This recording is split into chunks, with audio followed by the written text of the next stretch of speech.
Why your retinol isn't working even if you think you're using the right percentage. If you're using retinol and your skin is still the same or worse, constantly irritated, this is not a retinol problem. This is not a product problem. This is not a percentage problem. It's a pattern problem because most people do not fail with retinol because it's weak or it's not the higher percentage. They fail because the way they're using it keeps resetting their progress. In this video, I'm going to break down why your retinol isn't working even if you're using the right percentage. And I'm not going to give you generic advice like use sunscreen or start slow. I'm going to show you the exact patterns that are keeping you stuck and how to fix them.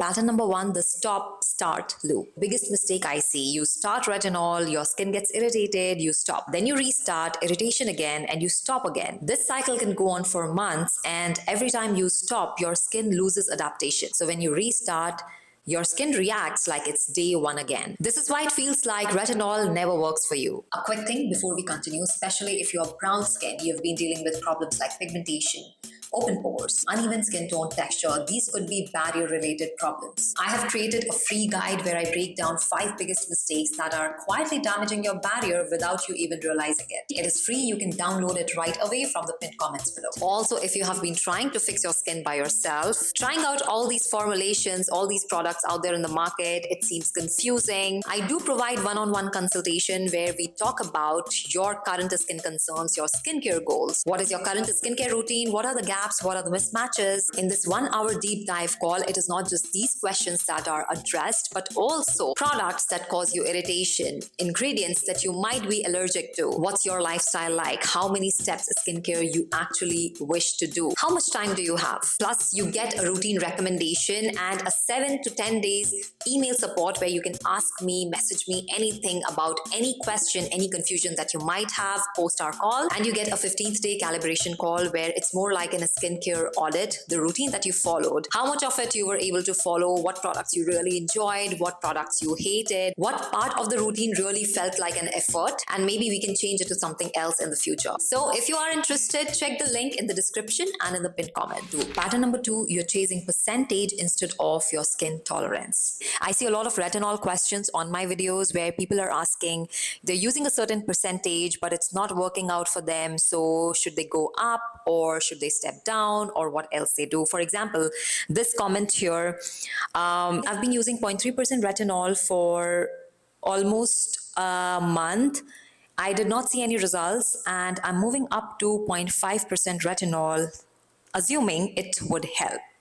Now, this is a mistake. It's a wrong question. The real question should be, can your skin handle what you are already using consistently? Because if you're still getting irritation, dryness, or inconsistency, moving up, especially with retinol percentage, is not a progress, it's just more damage. You move up only when your skin is stable, you're using it regularly, and there is zero irritation. Not because high percentage sounds better. Pattern number 3, you expect retinol to do everything. This is where expectations are completely off. You guys have left so many comments on my retinol videos, like if retinol is good for pigmentation, is it good for texture? Is it good for under-eye dark circles? And the answer is over-the-counter retinoids do help, but they are not complete treatment products. For example, if you have pigmentation, retinol helps speed up cell turnover, but it does not stop pigment from forming.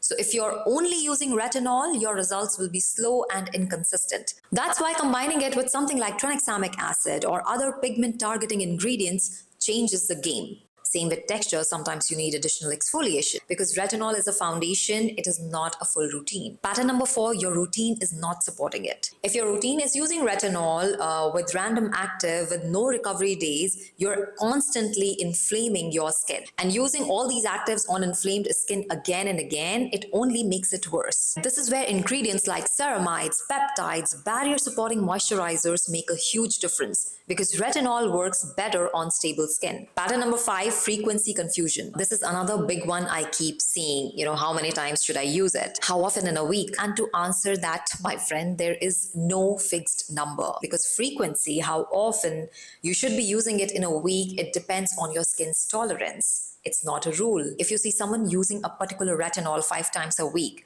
You copy the same routine, you use it 5 times a week, and your skin is constantly getting irritated and sensitized. It is zero progress. It is not progress. In fact, your skin is getting worse. In fact, if you change it, you adapt it to 2 to 3 times a week and use it consistently over months, you might see real progress, because consistency beats frequency every single time. And the last pattern I see, people having wrong expectation of timeline. Retinol is not a 2-week product. If you are expecting visible changes in pigmentation, texture, fine lines, you need at least, and this is minimum what I'm saying, 6 to 12 weeks of consistent use. The longer you use it, the better results you see. And that's where most people quit, because they see no results after using it for a month or two.